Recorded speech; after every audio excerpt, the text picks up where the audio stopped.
In today's video, I'm going to teach you how to create an AI avatar with Genspark. To get started, open the Genspark AI mobile app on your phone and head into the image creation area by selecting AI image. This is where you'll build your avatar, and the process is designed to be quick and flexible whether you want something realistic, stylized, or completely imaginative. Once you're in, go to the prompt field. Here, you'll decide how you want to create your avatar. You can either upload a base reference photo, such as a selfie, if you want the final result to resemble a specific look, or you can create the avatar entirely with words if you want more creative freedom. If you're aiming for a personal avatar, a clear reference image can help guide the results more accurately. If you're using text only, write a detailed prompt that clearly describes what you want. Include the subject, the outfit, the mood, the art style, and the lighting.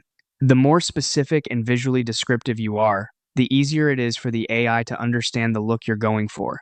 For example, instead of keeping it vague, describe the overall vibe and visual details so the output feels intentional and polished.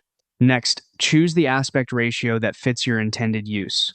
A 1:1 ratio works well for profile pictures and icons, while 9:16 is better for full-screen content like stories, reels, or mobile wallpapers.